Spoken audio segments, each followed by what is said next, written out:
So chapter 9 has two sections that we cover, and they're so closely related that I just cover them in one handout. And it's hard to separate these sections, so I just put them together. So we're going to basically study linear regression, which some of you will have seen in previous classes, but we're going to get into a little bit more detail than probably what you've seen if you saw this in algebra.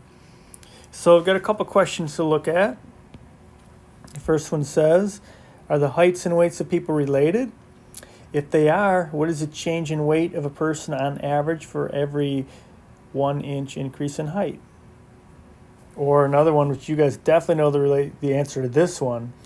Is there a relationship between study time and Math 215 test scores? I think there probably is.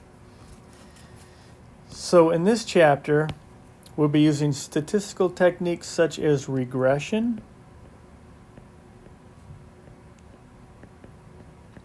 correlation, and forecasting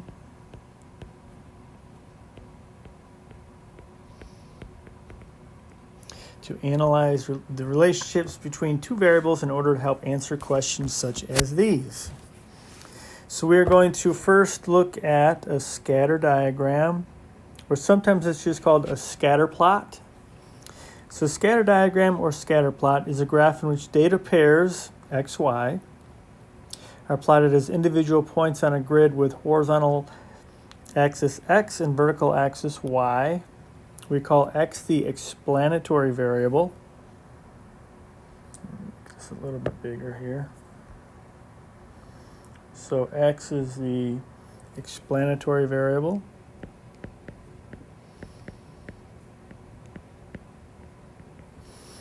And y is the response variable. Now, this is a little bit like what we've seen before.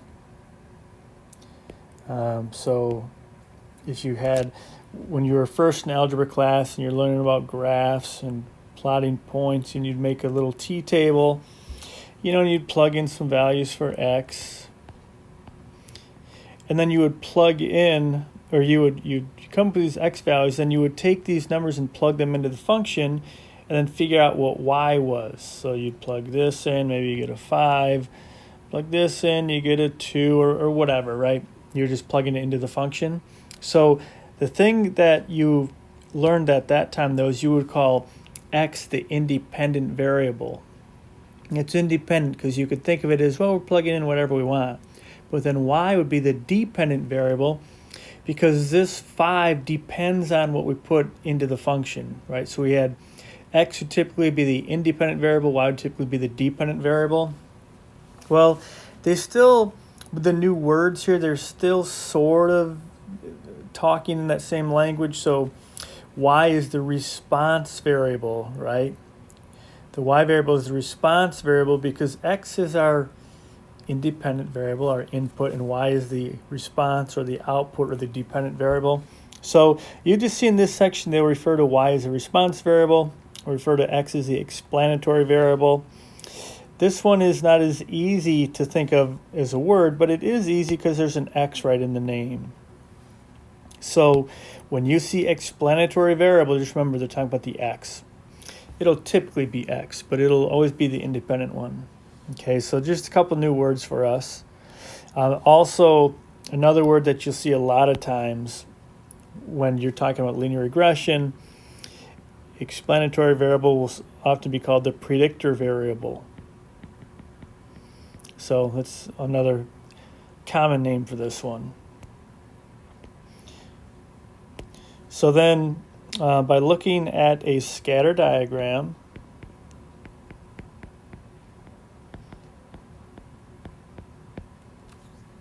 of data points, we can see if there appears to be a linear or quadratic, exponential, etc. relationship between the x and y variables. For us, it's always going to be linear. That's what we're dealing with. So we've got an example here. And we've got data from a large used car sales company. And it says, let X be the age in years of a Ford Taurus and let Y be the selling price in thousands of dollars. So here's some data points. X is the age in years of a Ford Taurus, right? Ford Taurus, they used to be everywhere. It seems like maybe 20 years ago or so. Now, if you see a Ford Taurus, they look totally different, and I don't think there's as many of them out there. But they used to be everywhere. So you've got some data here with age of a car, and then the selling price in thousands of dollars. So you might notice that there's a couple cars that were both 2 years old, but one sold for $17,000 and one sold for $14,000. So there's a lot of reasons that could be, and things that you would think of if I were to ask you what could explain this. I mean, there's a lot of things, right? It could be that, you know, we're not considering mileage. The only thing we're really looking at is the age of a car. When you buy a car, you don't go to the dealership and just say, I have one question, how old is the car? Right? That's all you're interested in. You know, this car that's selling for more could have less miles. Maybe the car is in better shape. You know, maybe this one's banged up a little bit. Or maybe there's features on this car that this car doesn't have. So there's a lot of other things. But all we're tracking here is one thing, the age of the car. And we're seeing how that compares with the selling price of the car in thousands of dollars. So at this point, we need to use the calculator. What we need to do is put these data points into the calculator. So we need to enter the X values into list 1 and the Y values into list 2. So we'll put all of these in list 1, all of these in list 2. Remember how to get to these lists? We did that a lot at the beginning of the semester, and that is where you press the stat button, right? To get these into the list, you press the stat button. So press the stat button and then just hit enter, because when you hit the stat button, the edit is there, and you hit enter, and then you have both of those lists. So go ahead and take a minute and plug these X values in for list 1 and the Y values in for list 2. And in case you don't remember, if you have values in there and you want to clear them out, you just have to move your cursor up to the name of the list, like list 1 or whatever, and hit clear and then enter, and it will clear it out. Okay, so once these are on the list, then what we should probably do is go to the Y equals key, or the Y equals menu. So if you press your Y equals key, which is the upper left key, it says Y equals, it's right underneath the screen. Press this Y equals key. And once you press that, you'll be in the screen where it says like plot 1, plot 2, plot 3. And then you have, down here you have like Y1 equals, Y2 equals, Y3 equals. So what we want to do, we want to make sure that that none of these are highlighted. So remember, if one of these is highlighted, just move your cursor up to the name and hit enter and come back down. Also want these to all be cleared out. Y1, Y2, Y3, everything needs to be completely cleared out. So make sure if there's a function here, select it and hit clear. So when you're all done, none of these are highlighted and there's nothing listed here. Okay, so that's all cleaned out. So once that's done, you can always get out of these menus, as you know, by pressing the second button and then hit quit, or the second button, then mode. The mode button is right next to it, but once you hit second, then mode, it takes you to the quit. So it'll get you out of there. So then what we need to do is get this set up here. So to do this, it's right here. This is where it tells you how to do this part. So press the second button, and then stat plot. Well, stat plot is above the Y equals key, this one. So basically press second Y equals, and you go to stat plot. And from there, just hit enter, right? Hit enter, and then you should see this right here. So what we want to do is go to this on button and press enter. You have to make sure that you press enter here so that this is highlighted. And then we need to go to this first graph. We want to select that one. So hit your down arrow. That should take you to here, and then hit enter. So this one turns on. Once this one is on, you should see X list. You should say list 1, Y list, list 2. And then this mark, this is just saying it's going to use this symbol for each data point, which is fine. You can pick any of these. Okay, so then we've got this should be set up. So to get out of here, you hit second mode. Again, basically second mode makes you go to the quit button. So that gets you out of there. So second mode quits and gets out of there. Then we need to press the window. And the window is right next to the Y equals button. So you press window, and then we want to make sure that we change X min to 0. X min to 0. X max to 10. X scale doesn't really matter. Let's use a 1, so it'll put a tick mark every 1 unit, which actually will make this easier to work with. Now Y, the reason X has to go 0 to 10 is because look at our X values. They go from 1 to 7. So 0 to 10 will definitely cover everything. Now the Y values, this is the price in thousands. They go from 3 to 19. So at a minimum, Y has to go 3 to 19. But just to make it kind of easy to deal with, I'm going to go from 0 to 20 and put a tick mark every 5 units. Again, you can do this however you want, but if you put one every 1 unit, sometimes it looks a little more cluttered. So I'm just going to go every 5 units.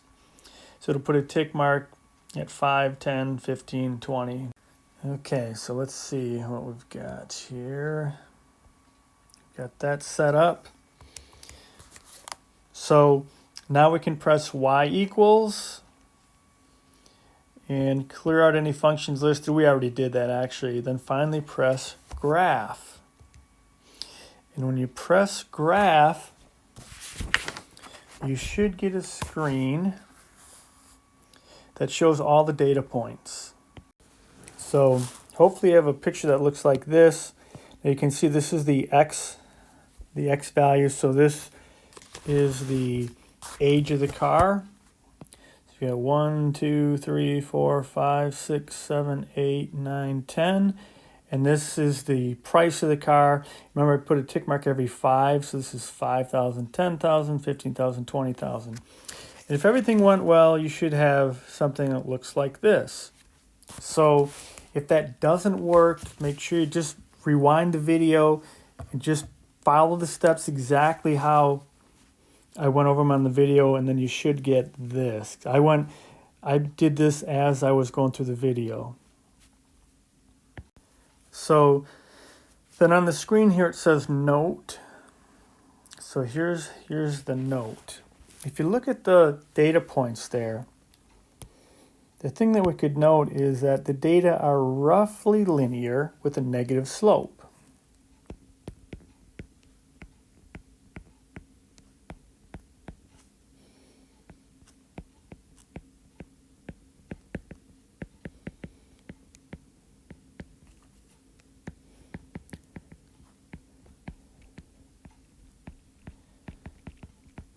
I know what you're thinking. As soon as I wrote that, you're thinking, I like the sound of that. Data R. Sounds good, right? So we're just kind of making a notice about the data points there. It's definitely not a perfect straight line by any stretch, but it looks kind of roughly linear, right? And it's definitely got a negative slope. So there seems to be somewhat of a linear relationship between X and Y. And we'll have to, look into how we can state that with more precision, have some way to measure that linear relationship. So our goal is actually to find the line that fits the data the best.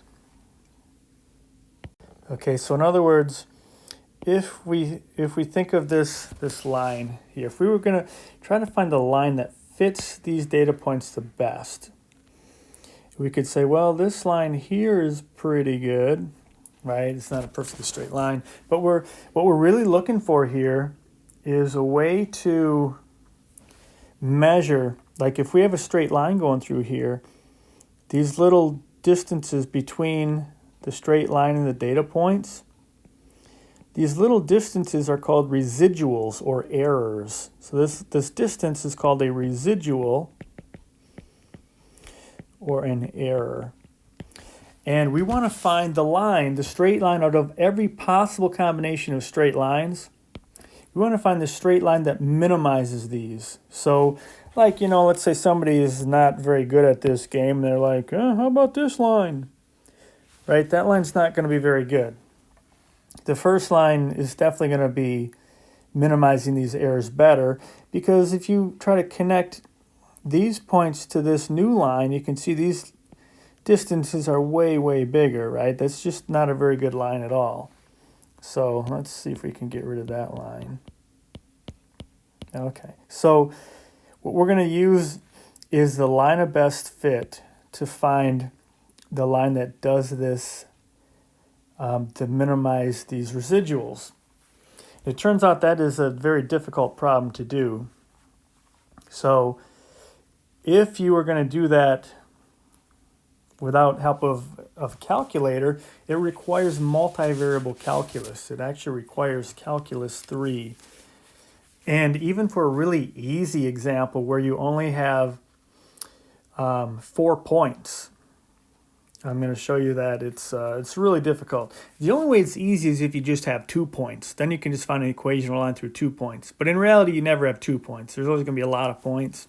So in class at this point, there are a couple papers that I pass around. And these are papers that have problems that were assigned when I taught Calculus 3. And we did this regression analysis by hand. We did a linear regression by hand, and we did a quadratic regression by hand. And there are multiple pages of multivariable calculus. So so you can understand that this is not an easy problem. Finding this line of best fit is not easy at all. And it wouldn't even be covered in most classes until graphing calculators were around, because you would never do linear regression in algebra or statistics because it required multivariable calculus. But since about the mid-90s, now they're covered all the time because it's so easy to find the line of best fit with a calculator. So I'm going to show you a video of me flipping through the pages. And this is a paper that I would usually pass around in class, just so you can get an idea of how much work there is. So this is a regression equation with only 4 data points. Right, you can see there's only 4 data points here. And this requires calculus 3, and it's 4 pages, and it looks like this.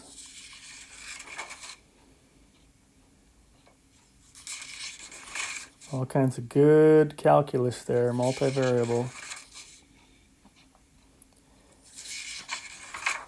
I guess it's more than 4 pages.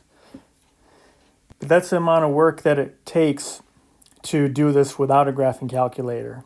And then you could also, if you want to do even more work, there's a second degree equation, and I usually pass that around too, so I'll show you that one also.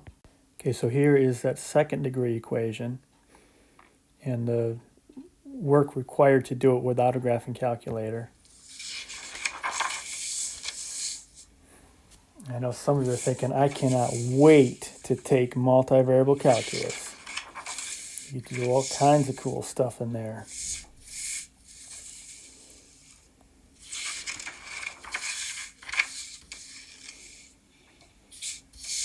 Getting close now.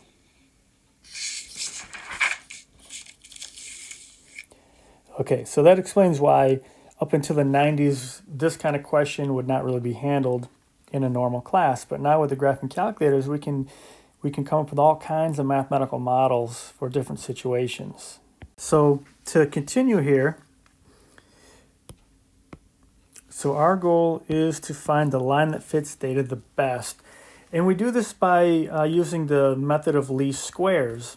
And I'm going to mention this kind of quickly because we don't have to be experts at this, but it's really close to when the idea is close to when we talked about the standard deviation, and how when you're finding the standard deviation, we want to see like how far each data point is from the mean, but we didn't want to use absolute value because calculus can't handle absolute values. So we squared everything. Remember in the standard deviation formula, we kept taking the differences and squaring everything, and then we added everything up and took the square root at the end. Well, this is very similar. So just move this down here again. It's just the same kind of idea where if you want to find these distances between these points, we would take the y-coordinate and subtract that y-coordinate. But just like before, we're going to have the same problem with absolute values. We can't use them. So we square everything.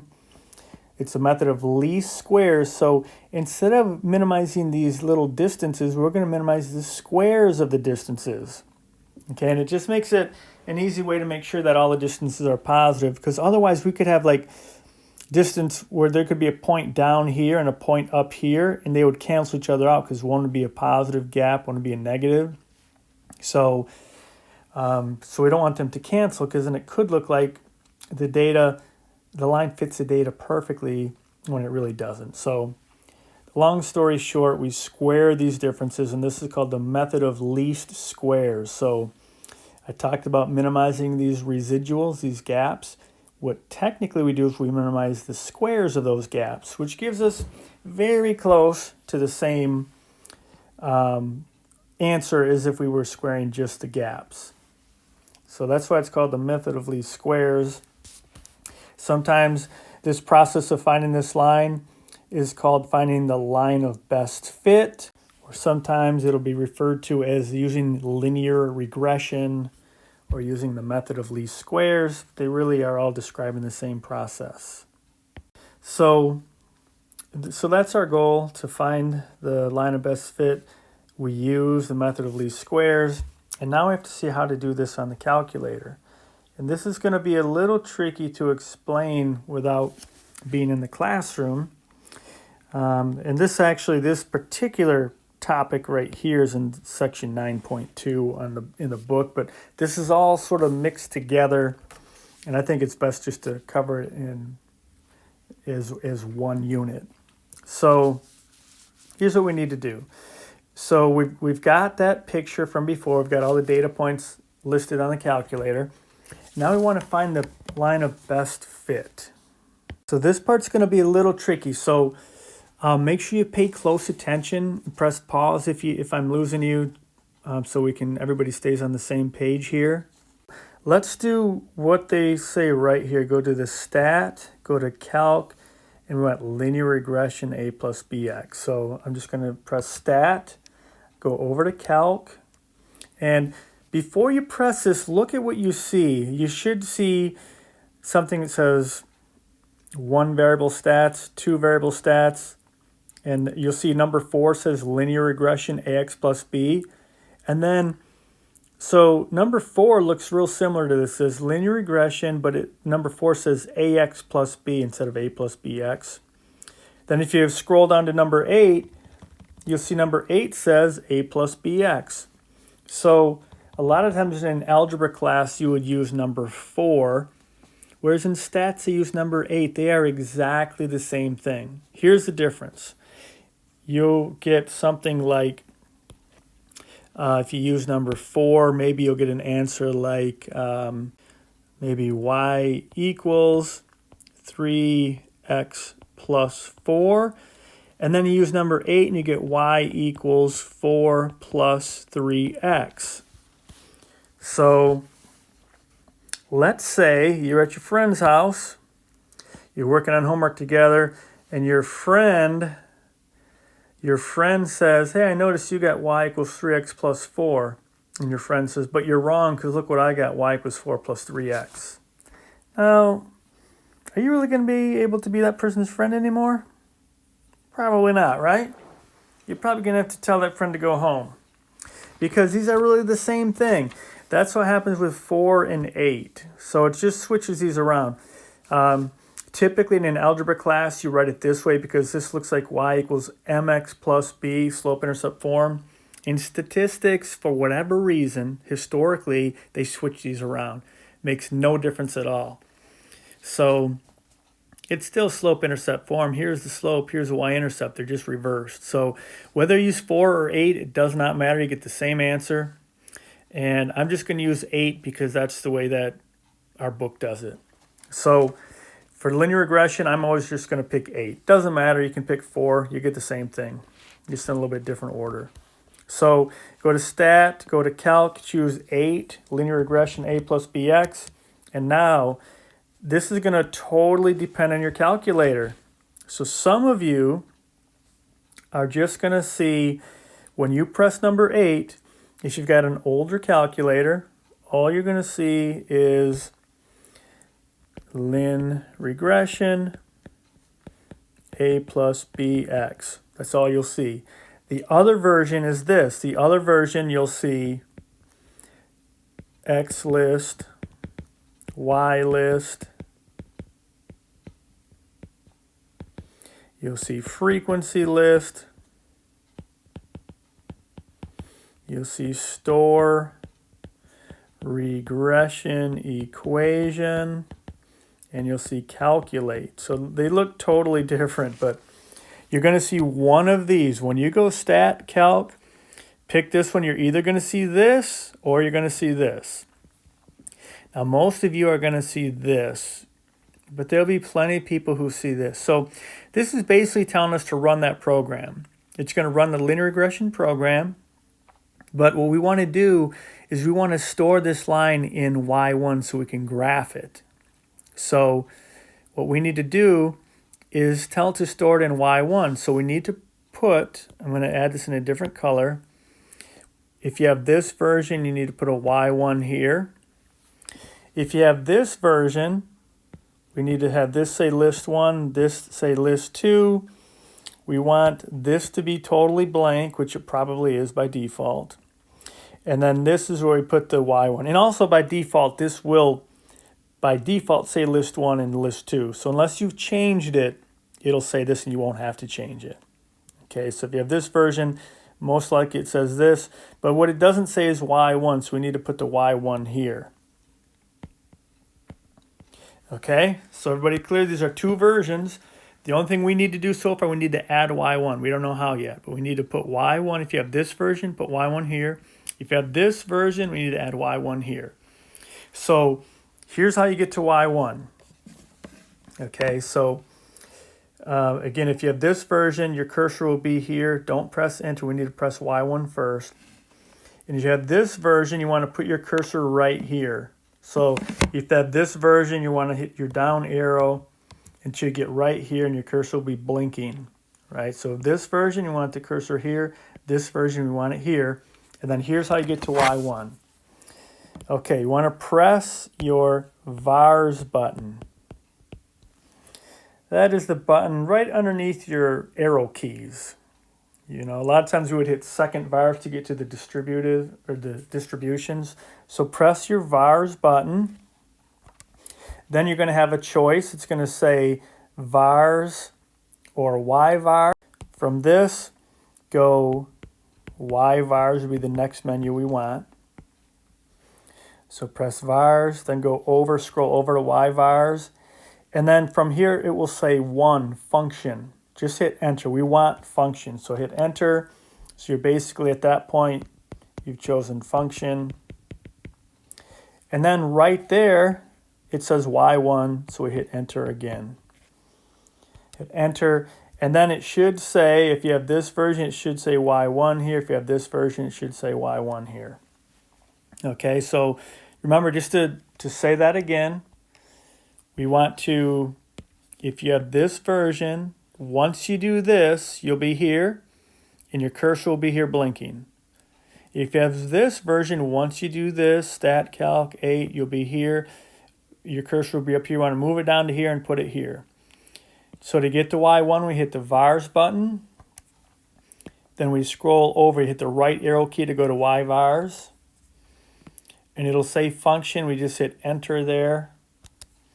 That brings you to the function menu. And it'll be selected on Y1, hit enter there. Just to make sure we're okay here, I'm going to put a video here showing going through the steps for both of those versions. So once the data are all in the list, you go to Stat, go over to Calculate, and then you can see the calculator does quite a bit. We got the linear regression number 4 that we talked about, quadratic regression, cubic, quartic. There's the linear regression, the number 8 that I'm going to pick, but there's other ones too, natural log, exponential, power, there's all kinds of them. So I choose number 8. Now this is the older version of the software, so I have to tell it to store this in Y1. So I don't want to hit enter yet, I need to put the Y1 there. So you go to the vars button, and we go over to Y variables, and then we want functions, so I hit enter, Y1 enter, and then I hit enter again, and it will store this equation. See, y equals a plus bx, and it tells you what a and b are, and it's going to store that in Y1. So if you go to y equals, there it is in Y1.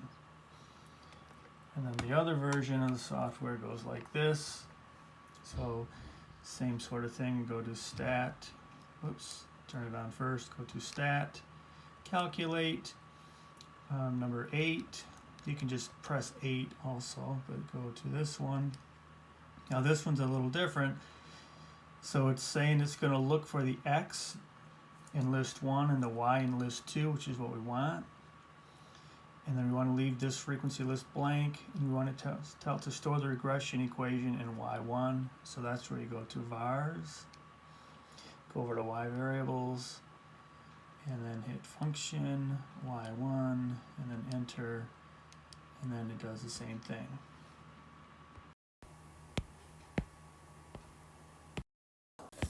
So if you've done everything correctly, you should see this, although you may not see r squared in r. So you may not see that. We'll take care of that in a second, but you should see y equals a plus bx. A should be this number, b should be that number. If you get different numbers, go back and check list 1 and list 2. But see how it's showing us the equation for the line y equals a plus bx. Here's a and here's b.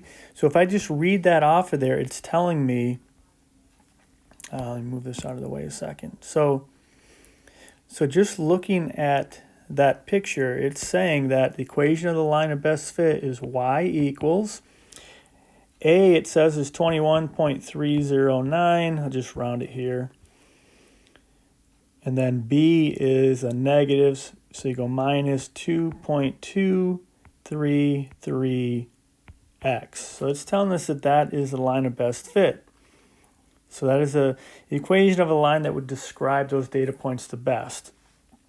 Okay, so we still have to figure out how to get r squared in r. So by default, your calculator comes with something called diagnostic on, not turned on. So unless you've turned it on, you're not going to see the r squared in the r. Now once you turn it on, it'll always be on until you lose memory or something like that. So here's how we turn that on. So let me make a little room here. Move this up a little. So what we want to do to turn that on is, if you go to, see above the 0 key on your calculator, right above the 0 key it says catalog. Right above the 0 it says this. So to get to that, we need to hit the second button. So you go second and then 0. That brings it to catalog. So you go second catalog. And now just hit your down arrow key until you get to diagnostic on.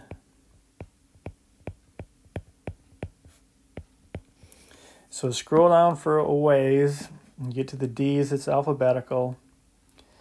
And you get to diagnostic on. And so again, now this is only, you don't only have to do this if your picture didn't have the r squared in the r. If you have it, you don't have to do this. You can, it doesn't hurt it. But you go to diagnostic on. Actually, there's no gap here. It's just diagnostic on. So hit enter, and then it will say diagnostic on your screen. Then hit enter again, and it will say done. And here's a picture of what it looks like when you're in the catalog. You just have to go down until it says diagnostic on and then hit enter a couple of times. Okay. So then once you do that, then your diagnostic tool, when you run any type of regression equation, you'll get R squared and R. So for those of you who did not have R squared and R the first time, let's just repeat the process. Okay, so let's go back. Let's go back over here. And let me move this out of here. And basically we go through this same thing, go stat, calc, choose this. So you go to the stat button, scroll over to calc, go to number 8, or I think it's 8 on all of them, but just in the case, what's important is linear regression a plus bx. You choose that one. Now, since we already put the regression equation in y1, we don't have to actually tell it to redo that. We just need to run this program. So just hit, if you have this older version, just hit enter. If you have this version, just hit enter all the way down, or move all the way down to calculate. And then you should get this right here. Everyone should get this. And this is R squared and R, something we'll talk about later, so we need it for later. Okay.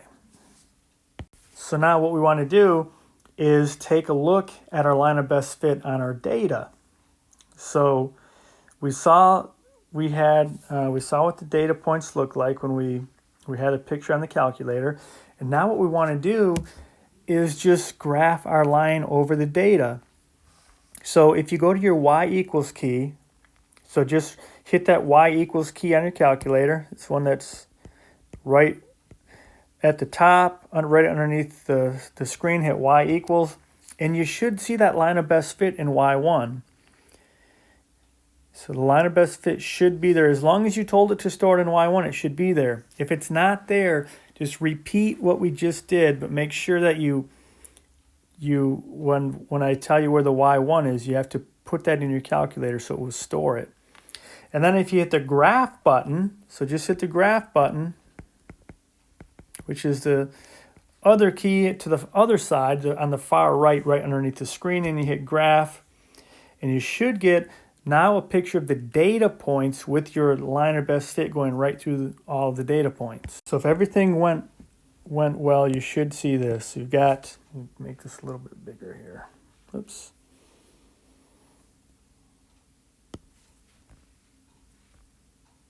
So we've got the data points here, and then we've got the line of best fit. And this is the line, out of every single line, this line minimizes all these residuals. Right, all these little errors here. This line of best fit minimizes all these little errors. And we had the equation of it also. So that's the line of best fit, and that's what it looks like when it's graphed across the data. Now we need to be able to use that line of best fit to make predictions. So let's say you've got a Ford Taurus and you want to figure out what would I expect for the selling price. Let's say my car is, let's say it's 6 years old. And if you had a 6-year-old car, what would be the selling price? Well, what we want to do is look at our line of best fit, right, which we saw was y equals, and we had it written down before, but it was y equals 21.309 minus 2.233x. So we have to know how this model works. So the way this works is we input the age in years, right? The age of the car in years, and the output is the selling price.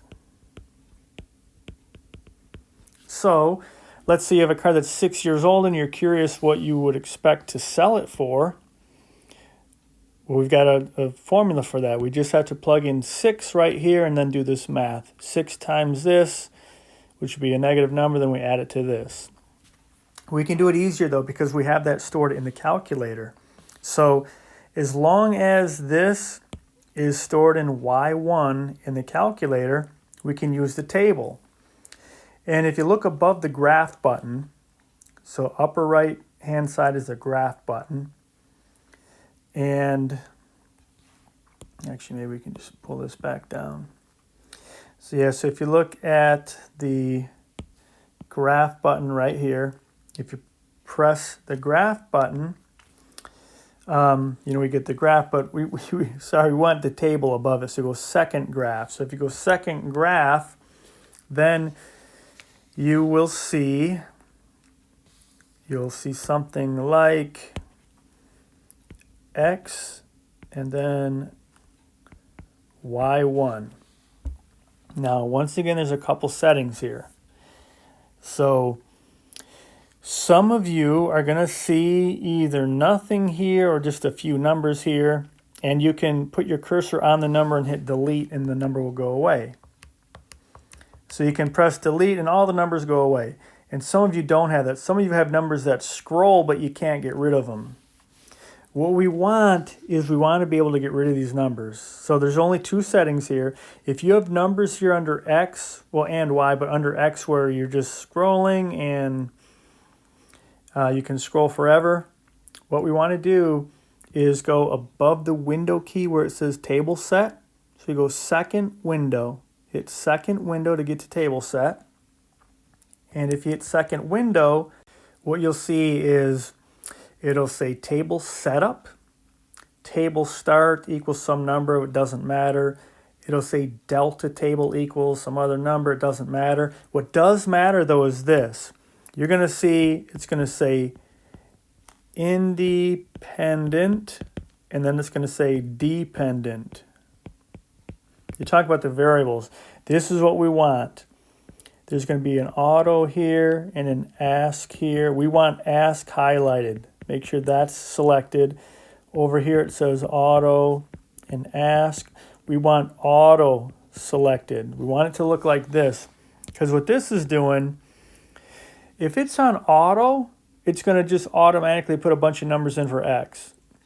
We don't want it that. We want it to be on ask. So you want to go to second table set and make sure independent has ask highlighted, dependent has auto highlighted.